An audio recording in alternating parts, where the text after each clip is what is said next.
everybody, my name is Todd, and I'm an alcoholic. Good to be here tonight. I want to congratulate all the people that picked up chips, and congratulations. I hope you find a home here in AA. I found one here. And I've been coming back I continue to come back for an awful long time. My sobriety date is January 2nd, 1993. And I still can't believe it. Sometimes I think about that length of that period of time. It just seems highly unlikely that an alcoholic like me could go that long without picking up a drink. And it's nothing short of a miracle, you know. We're all miracles in here, just by being at AA meeting. It would have, I was never ever going to go to an AA meeting. I thought to myself, I'm not going to that crazy place, man. You know, and anyway, I want to thank Kyle for asking me to come out tonight. I got a phone call on Wednesday night, and I looked at the phone, and the name on there was Kyle. And I was, my first thought was,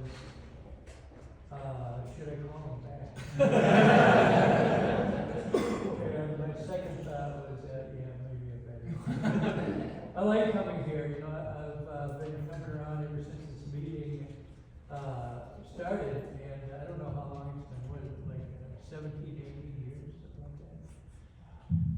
Anyway, I'm now a member, and this is my home group, and I have one of those. I have a home group, and I have a sponsor. His name is Dave. He comes here. He's an old guy with white hair, and he's at home right now saying a prayer for me. So anyway,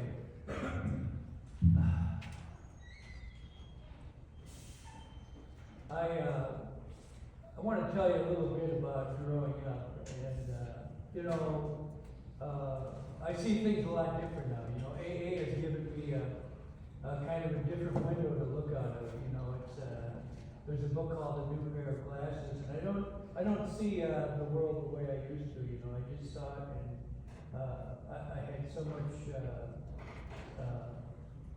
hatred for other people. I didn't want to be around people, and I didn't like it. You know, the only trouble is that no matter where you go, they're there.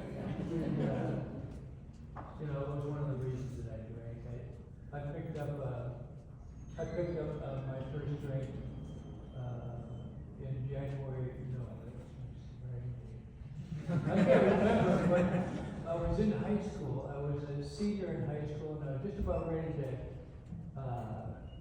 graduate, and that's when I gave in to peer pressure. I decided to drink with a bunch of people that I played hockey with, and boy, I tell you something, man. That first time I drank, I was hooked. I loved what alcohol did for me. I just loved it, man. You know, it was like, yeehaw! You know, that's exactly was, you know, what I did pretty much, you know. And I drank, you know, I just drank like a pig, but I loved what it's called the sense of ease and comfort, you know. And I found that with alcohol. And I didn't become a daily drinker right at the start. But one thing is that I couldn't stop thinking about it. You know, I just loved it. It altered my life. It seriously altered my life, alcohol. And, you know, I loved what it did for me. And if I wasn't drinking, I was thinking about drinking. And I couldn't, I had no way to control any of that. And I really didn't want to, you know. I thought alcohol, this is going to be with me for the rest of my life. And I really had no idea what alcoholism was. And you know, I went along my merry way, and I started playing. That summer after I graduated, I was playing hockey with a bunch of guys in northern Minnesota, and that's when it really started affecting my life. You know, hockey was my boy, it was my favorite thing to do. I just loved it, you know. And one of my earliest recollections was that growing up in Minnesota, and we had a lake in the backyard. We lived in a real rural area. You could go hunting and fishing and, you know, shooting guns and doing all kinds of stuff. It was, wasn't too many people living where I was living, but it had that lake.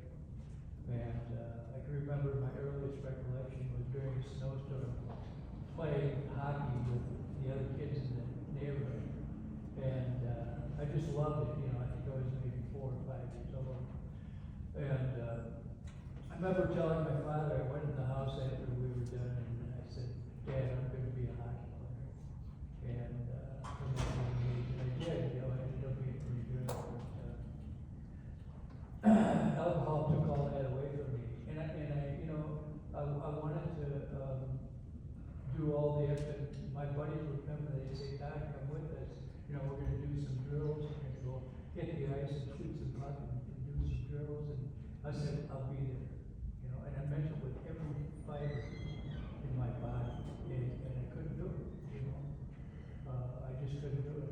I drank the alcohol. And that's what I became. And it went on for, my drinking career went on for 19 years. And, yeah, the end of it, it was a good thing. I still can't remember what happened, but anyhow, so anyway, I go into the United States Navy, and I'm thinking that, you know, this is going to help me stop drinking, and couldn't have had a worse idea. Just, you know, everybody was expected to drink, and they had these ration cards, and you could get alcohol for pennies, just pennies, you know. And I thought, boy, this is great. I don't know if you remember that or not, but so anyway, I ended up going into the service was not good. I ended up getting kicked out of every place I ever went to, and they didn't kick me out, but they said to me, Todd, you have a drinking problem, and if you want to do something about it, we'll help you. And if not, you're free to go. And they gave me an honorable discharge, and you know, that was you know, kind of the way that I did everything. I couldn't finish. I just couldn't finish. I know I hear people tell their stories and they became millionaires and all this. And, not me. I was always in the soup line.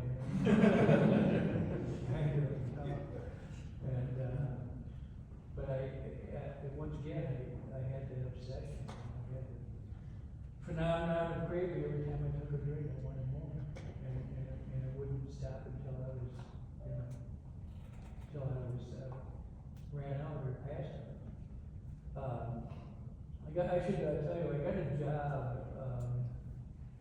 at a brewery, and I was they were having an interview, and they're showing me around the brewery, and I'm watching these guys. The workers there were drinking beer and smoking cigarettes at their workstation, and I thought, this is kind of odd, but I like it. And I asked the guy, I said, boy, those guys are drinking beer. He goes, oh yeah. He goes, yeah, we can, as long as you don't get behind in your workstation, you can drink all the beer you want. And he said, you can bring some home if you want. And I thought, boy, this is the job for me. I'll take this job. Work with you folks.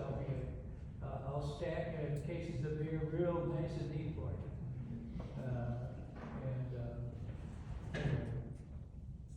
It was only because of the alcohol that I wanted that job. I thought this is manna from heaven, you know. So anyway, I ended up getting fired from that job. I pretty much got fired every job I had until the very last job. I wasn't good at, you know, getting along with people. I was constantly arguing, fighting, you know, just making a fool out of myself.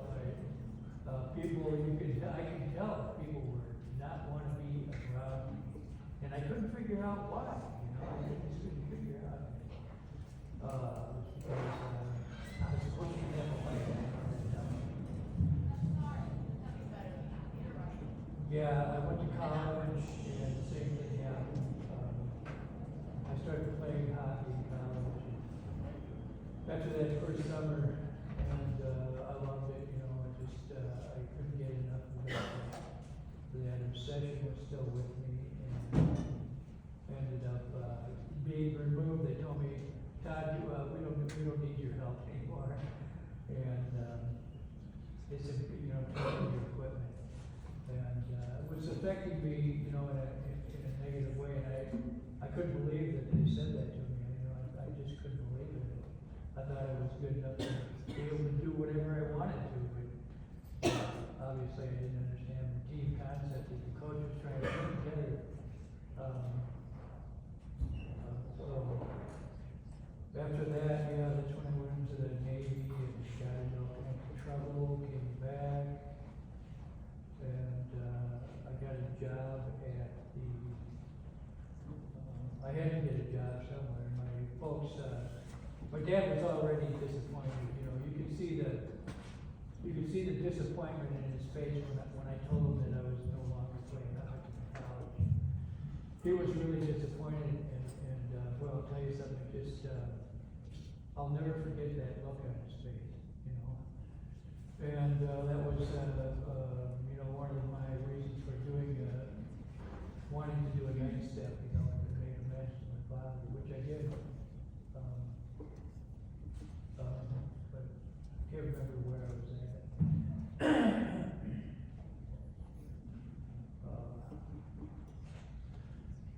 So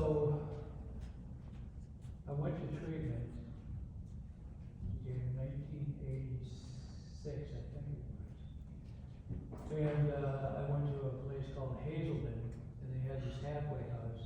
And I went there for a while. I went there for 4 months. I got out. I wasn't really, I was going to AA meetings, but I wasn't doing the work. I would go to the meetings, I would sit there and I would just tremble. I thought, oh God Almighty, I hope nobody, makes me want to, hope nobody talks to me. And that lasted a year. And I decided at that point that I'm just going to make a full-time job out of drinking and drugging. And I ended up, I needed a place to live, and I needed a cheap place to live. And I went around and I ended up in one of these brewing houses, and there was a bunch of crazy people living in that house, and I was one of them. And I ended up moving downstairs into this place called the Pickle Cellar. And that's where I lived for the last 7 years of my drinking career.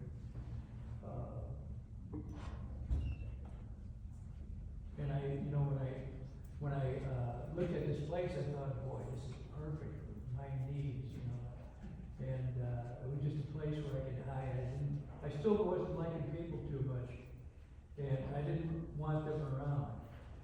However, I had a job that they didn't fire me; they kept me around.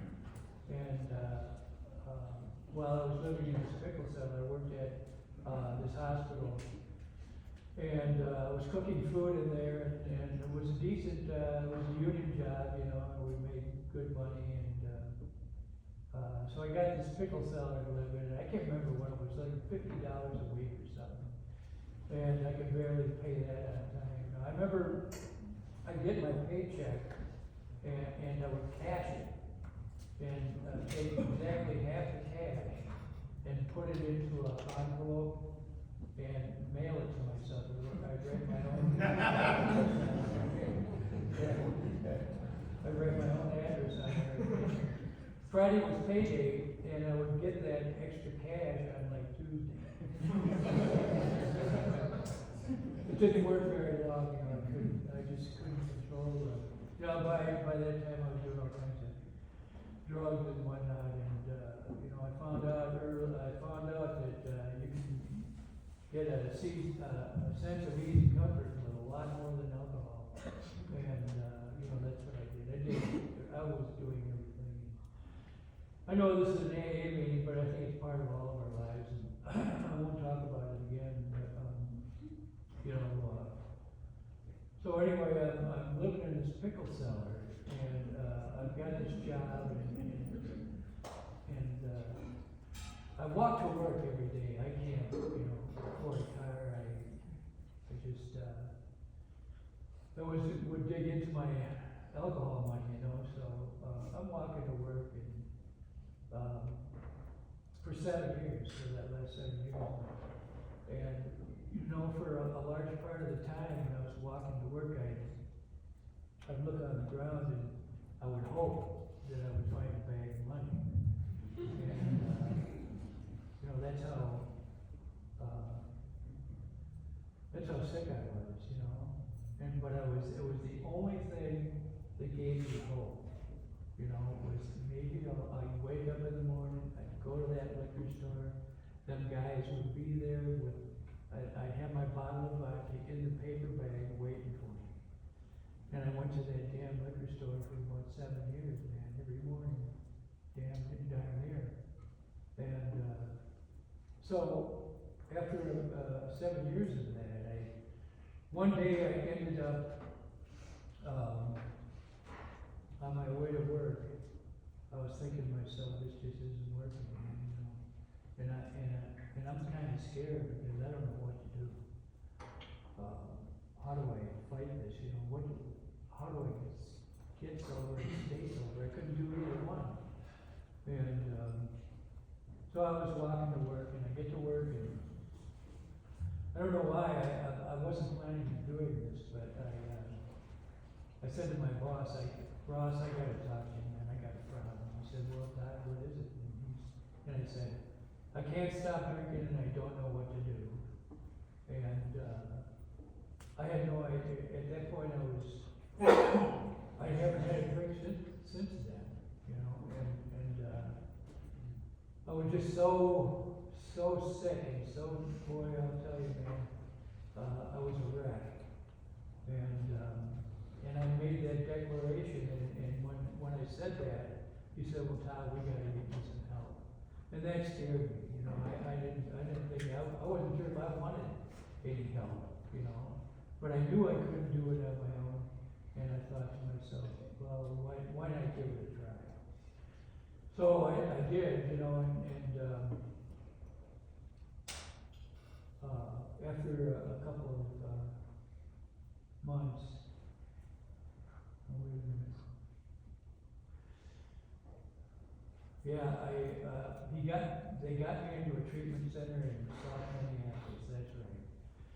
And so I started riding the bus there every morning at 6 a.m.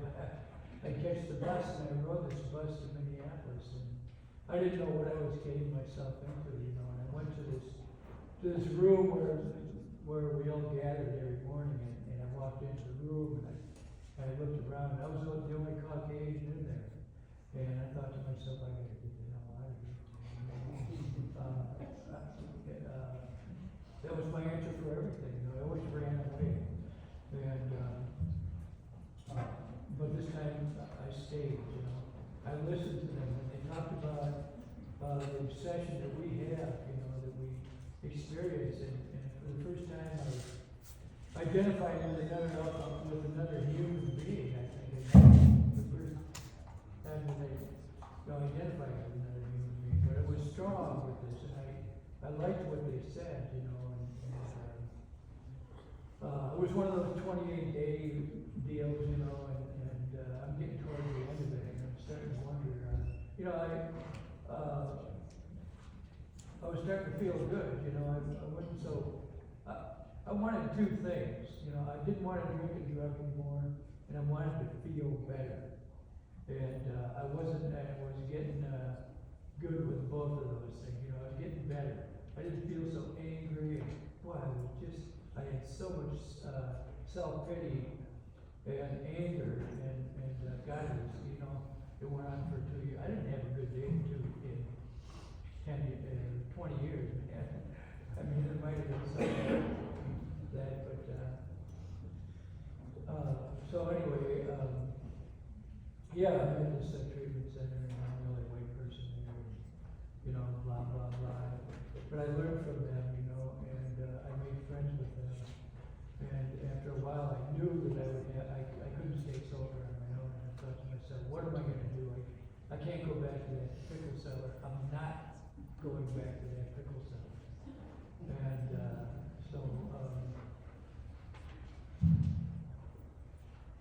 so anyway, I ended up, after the 28 days, I ended up doing an interview at a Hazelden halfway house. And I wasn't sure how I felt about that either, but I went in and I did an intake interview with this man who's still my friend. And you know, I was really asking for help. I was beginning to feel desperation. And he said to me, Todd, don't worry, there'll be a room for you here January 31st, and that was the 1993. And so I went to this place, and I remember walking in, there was this big TV lounge, and everybody who lived in that house was watching the Super Bowl. And I remember walking in there, and I had a grand total of all my belongings in a grocery bag, and a few clothes, and not much else. And I looked around the room, and there was this place was loaded with rich kids, and I thought to myself, I can't do this. I'll never make it, man.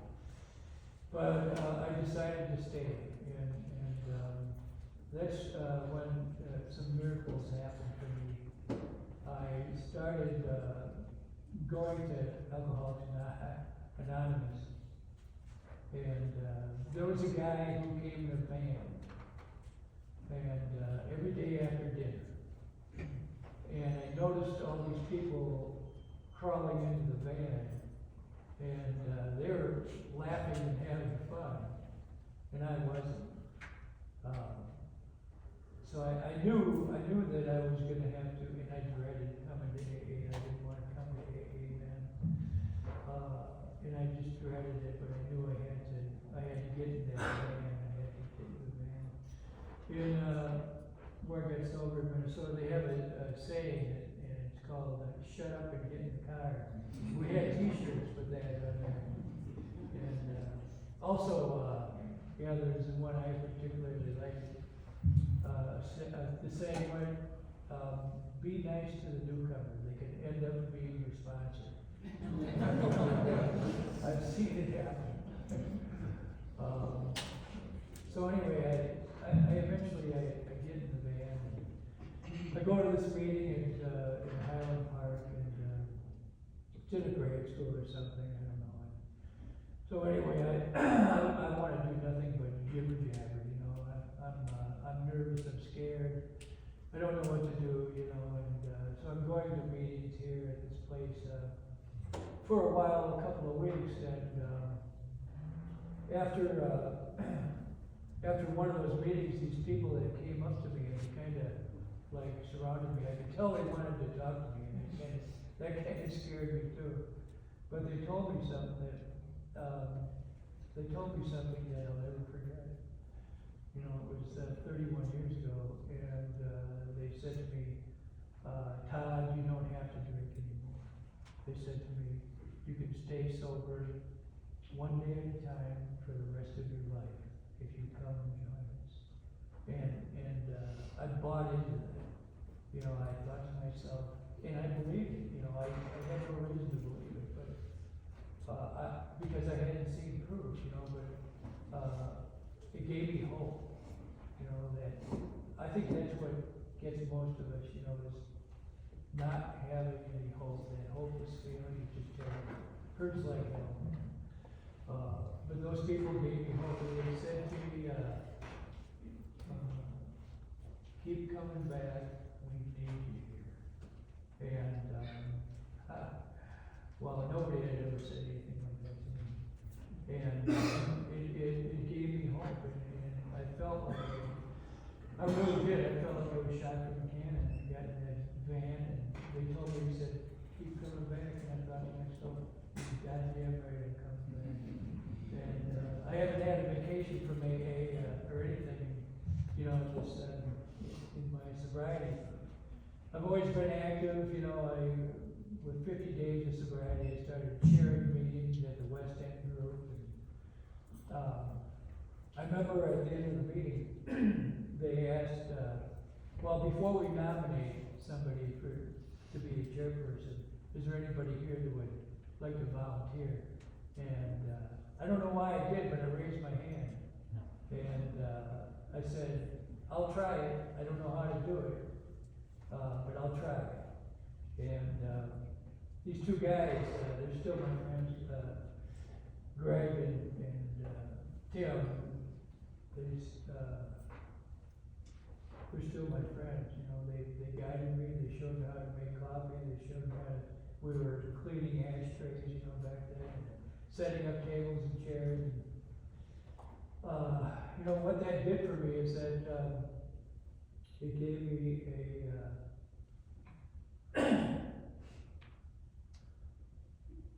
gave me a sense of belonging to something, and I hadn't had that feeling, you know, in the 20 years of my business career. And, I started making friends, and I loved sharing that meeting. And you know, it was, one of those things, you know, if you're new in AA, if you're new here and you want to stay sober, you know, chair a meeting, or there's tons of ways to make, do service here. And you know, I've had a service commitment down here ever since that, 50 days of sobriety. I don't have one right, oh yeah, I do, I have one here. But I can't say enough about service, you know, within the group or, outside the group. It's just a great way to, meet people and feel a part of it, you know. Prior to coming into AA, I didn't feel a part of it, and it was such a awful place to be, you know. And, they were right, you know, I joined and, I followed them around, I became teachable a little bit here, a little bit there. I still had a bunch of bad habits. With 2 years of sobriety, I was driving a car that I didn't own without a driver's license. And, I got pulled over. Minneapolis police pulled me over and he said, what the hell are you doing? You can't even find me on the, I hadn't had a driver's license in such a long time that there was no record of me having a driver's license. And,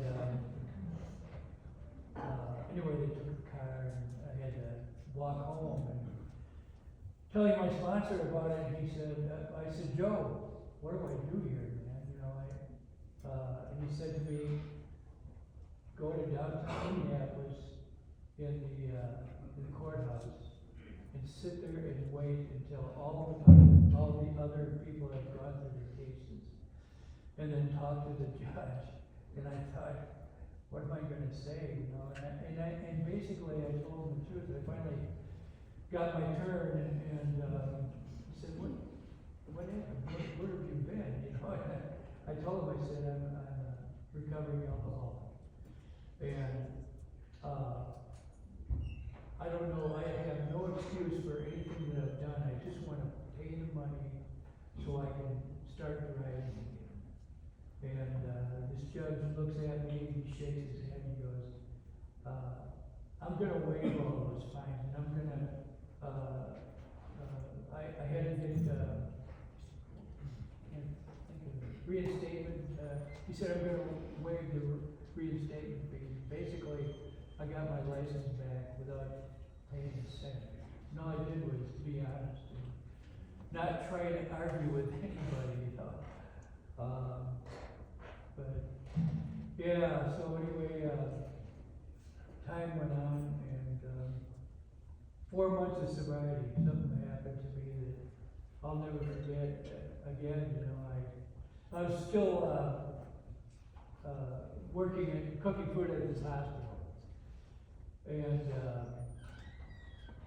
one day after work, I went down to the locker room and, you know, I I look over and there's this locker's wide open, and there's a pair of pants hanging in there, you know, and I can see this big thick wallet in the back of these back pocket of these jeans, and any other day that would have been mine, you know, I would have taken that. And but the strangest thing happened to me. Nothing like this had ever happened to me before, or even since then, I don't think. And there was a thought really loud in my head that said, how can you have a relationship with God if you take that wallet? And I couldn't think of an answer to that question, you know.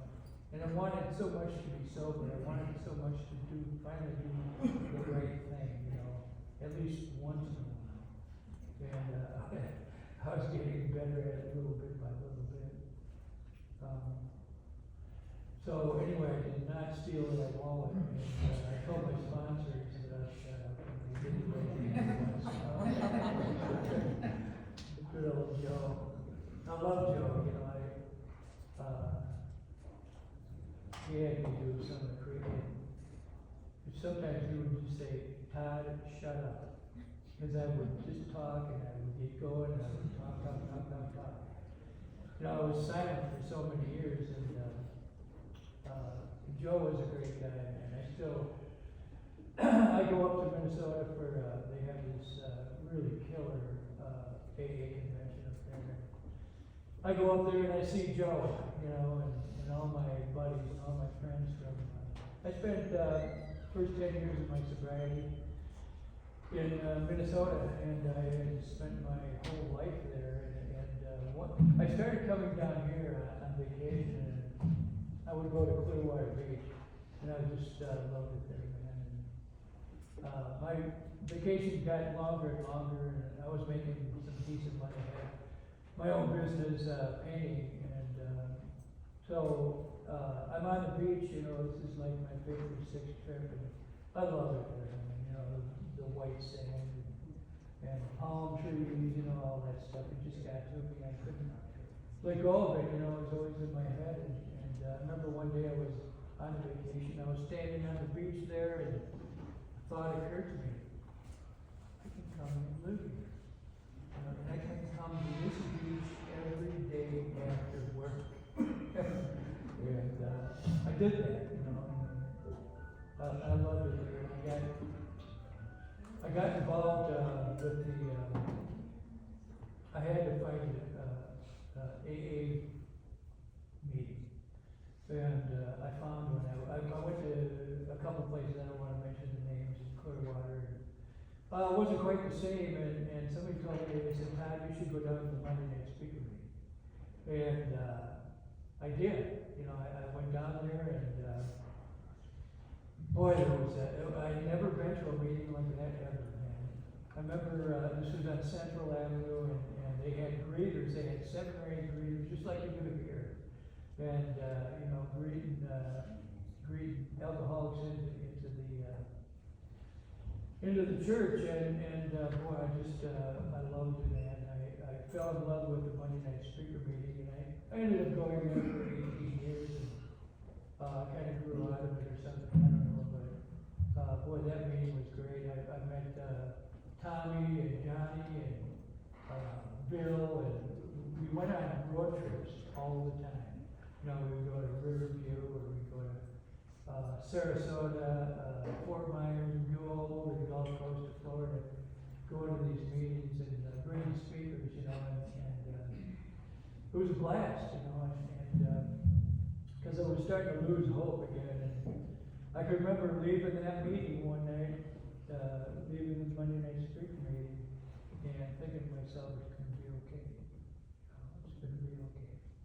Because I was real close to moving back. And, the people in that meeting, once again, you know, I believe in a power greater than myself that I call God. And, I believe that all the good things that have happened to me are by the grace of God.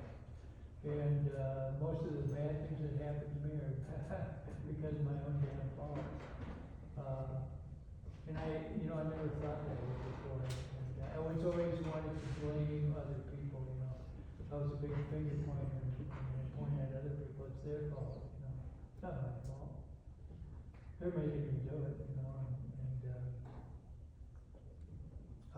anyhow, so, where am I?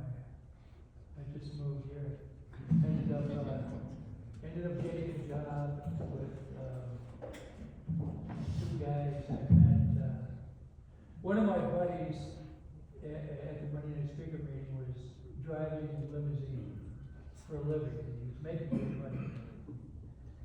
He said to me, Todd, you should give it a try, you'd be good at it. I thought, okay, whatever, you know, so I tried it. And I wasn't sure how I was gonna get along with, my two bosses. They were both from Florida, here I'm, you know, from Minnesota. You know how those geographics can, get things going from time to time, but I didn't want that to happen. Those guys became like really good friends of mine, and I worked for them for 13 years, and I had an itch. They started sending me out to various airports and FBOs to pick up celebrities, and I did that for 13 years. I picked up a whole bunch of famous people, and you know, when I was doing that, I was thinking to myself, God Almighty, this is a long way from the pickle house. And if those people knew that I worked at a pickle seller, I wonder how long I'd have this job.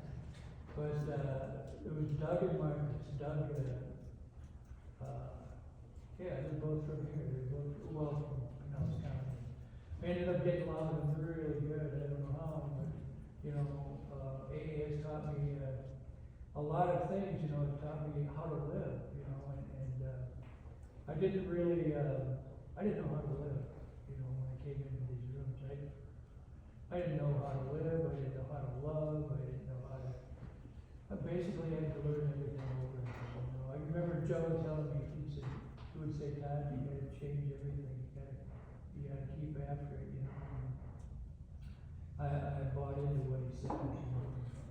Things do get better, you know, if you're new here today, you know, and you're wondering if you belong here, you know, maybe you do, maybe you don't, but if your drinking is, you know, getting in the way of your life and other people's lives, you know, I really, I'm really grateful for the chance to do this again. I got two parents that I love very much. They're both died now.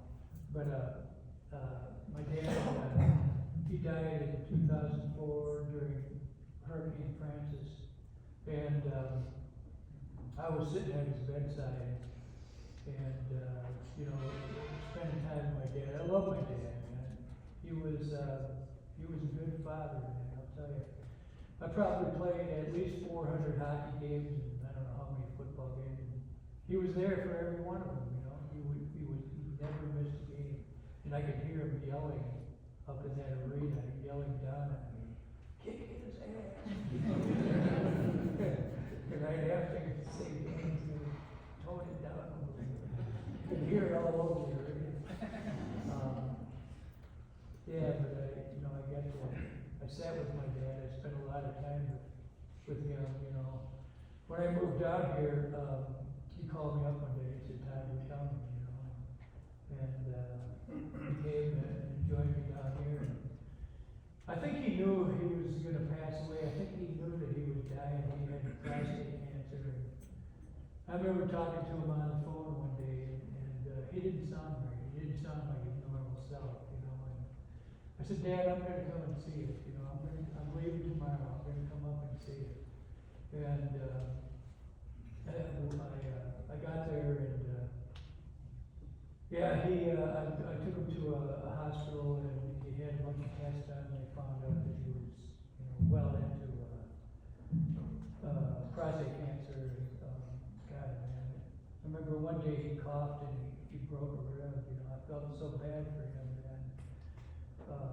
But I got to make those direct amends. I got to make a living amends like crazy, man. We used to go to baseball games, hockey games, Viking games together, and, you know, I really didn't do much of that, you know, in my 20 years of drinking. I was just too damn selfish, you know, so, yeah, he was at Countryside Meats, and I remember sitting with him his last days, and one night he kind of drifted away. He was alive, but he couldn't hear me, you know, he just drifted away into this place where you're no longer alive, or you're so close to death that, but I remember the last thing he said to me was, "Todd, I love you," and he could barely say, he could just barely say that, you know. And so anyway, that left me with my mother. My mother, that was a whole different story. It was quite a challenge. My mom was a falling down drunk, pretty much, you know. I can remember as a kid wondering why there's a bottle of vodka in the freezer. Now I know. And so my mom, I don't know what it was, I just couldn't stand to be around her as a kid, you know. And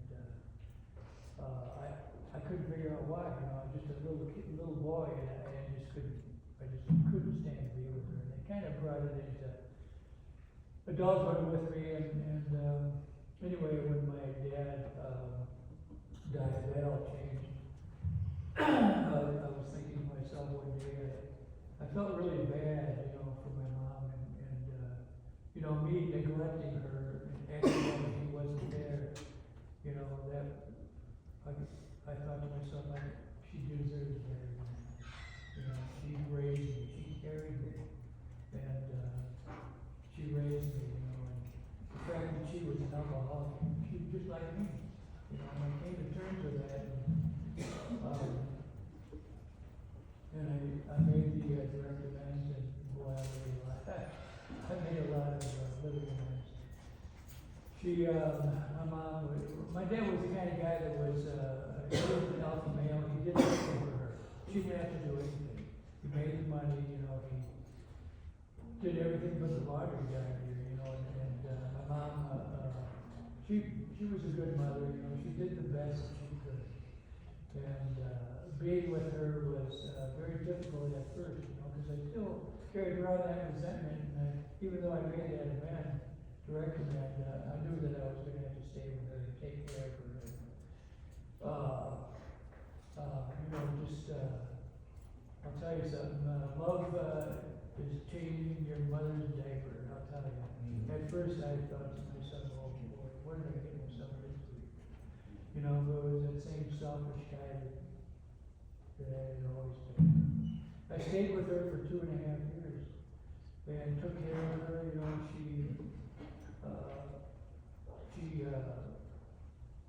She asked me, she was bedridden, and she asked me one time, "Todd, will you give me a bottle of vodka?" And I said to her, "Mom, I love you very much, and I would do anything for you, but I'm not getting you a bottle of vodka." And